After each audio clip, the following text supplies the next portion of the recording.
looks like you can only get it as a freaking audiobook. And you know how I am about dang audiobooks that are fiction. What? Oh. I only like audiobooks that are nonfiction for some reason. I you know where I said that I didn't have room on my shelves anymore? I still got some physical copies of books recently that there was no other way to read them but as physical copies. They don't exist as Kindle books or PDFs or anything, and so I had to pick up a bunch of them physical.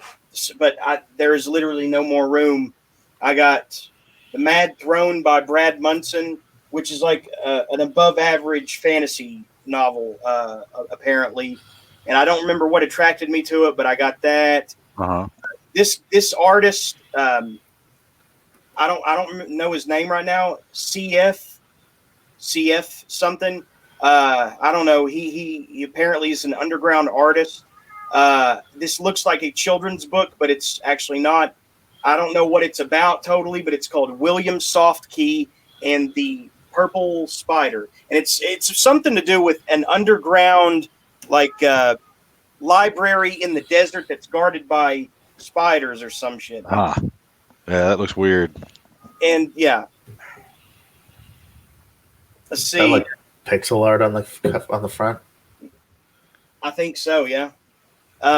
It kind of looks like an 80s computer game, doesn't it? Yeah. Yeah. Galaxy Club by Brendan Connell. A mysterious character is on the highway and stumbles into a small village in northern New Mexico.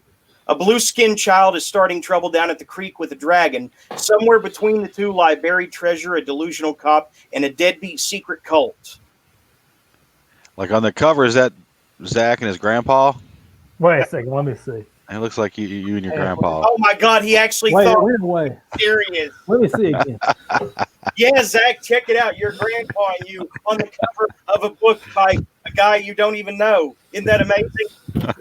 I didn't have long hair. You might have to sue if that was the case. Oh, okay. Well, he didn't have long hair back then, guys. So okay. Well, it's not him then, yeah. Okay. My grandpa had a beard. I thought that I bought this because I thought that it was by this BookTube reviewer guy named Brad Proctor. It's a different Brad Proctor that wrote it, though. Strange Things and Hamsters. Is that a good angle of that? No. It's kind of, it's kind of a glare. Car wreck. Yeah. Warren, Clyde, and Daniel arrived in Carlybrook. They detected something very odd. It was the fact that people didn't seem particularly alarmed, as they might normally be when a 4-foot mouse, hamster, and ornitholestes arrive into their universe by way of a sudden explosion. Of their home universe, they have but one memory, the pyromaniacal iguana that blew them through the dimensional portal in the first place. They meet two human women, Tanya, the sweet high school student who rescues Clyde from the biology class, and Sherry, who may or may not be attempting to kill Warren. Together with the women, they set out on a search for the iguana, hoping that will help them find the portal, not knowing that in their own universe, Earl the Wonder Frog was trying to rescue them, not knowing that in this universe, the Dimensional Welding Service was already on its way to close the portal forever. Wow. Fingers and Hamsters. Crown of Beaks. This is like a really weird detective novel that has it was actually a Goodreads description that sold me on it, not a synopsis. It was a Goodreads review that sold me on it. Hang on. This shit is too good to not recite. It was enough to sell me on it. But who wrote it though? Who wrote Crown of Beaks? Erik Martiny. Is that okay? Martini. I was hoping he would have some kind of bird-like thing in his name, but he didn't. Let's see. A crucified body wrapped like a mummy in packaging tape is found hanging from a wire attached to the roof line of both the Israeli and American pavilions on the opening day of the Venice Biennale. Initially, however, everyone assumes the figure is an example of hyper-realist sculpture.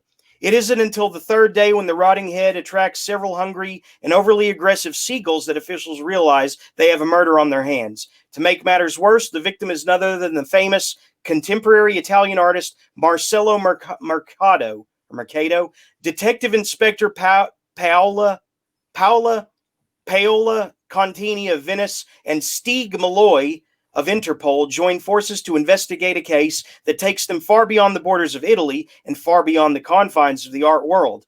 The two detectives soon find themselves chasing down all sorts of bizarre clues: a severed hand in a box of chocolates, a farm overrun with demon-like animals bent on destruction, satanic cultists, a mysterious block of ice that appears to contain the body of yet another victim, a mad scientist experimenting on humans, a secret lair, strange robotic creatures, and all of it part of some hidden master plan to destroy the world as we know it.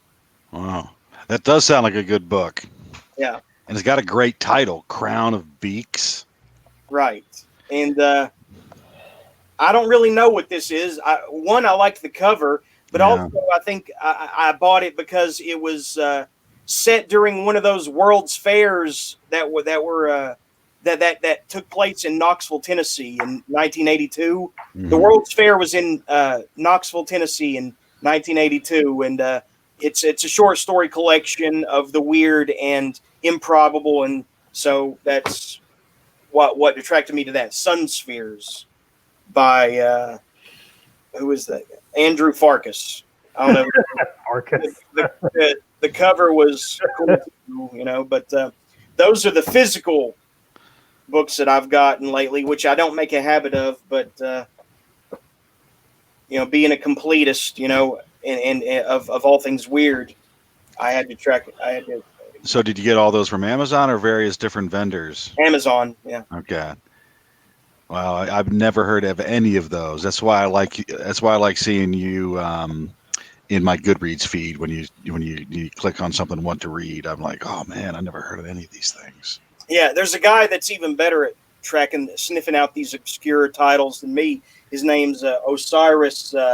He's on Goodreads. He goes by the name Osiris O something, but he's always turning over rocks that lead to these things that even I could never conceive could be a book. Books about the most obscure things. I mean, man, the most fun thing ever is just finding random stuff in actual used bookstores. Yeah, that's true. I mean, it can be kind of tough though when they separate everything by genre so like crazily. But every now and then, like there's this place in Sevierville that it's like in one of those kind of trendy antique malls. But one of the boutiques or one of the booths they have is just for old books. And they have so many crazy, obscure things. Look, though, and you say it's in Sevierville? Yeah. Wow, that's a good name. Look at it. Here's Osiris's latest recommendation here, or whatever. The beetle chewing equipment of East New Guinea. That's the kind of shit that Osiris turns up. Osiris Oliphant. Okay. The dude is even better at me at sniffing out weird, obscure stuff. Don't say what, Zach. I spoke clearly. I enunciated. Do it in a French accent. Anyway. Like how Carl Weezer does croissant. Don't bring up Carl Weezer again. Don't.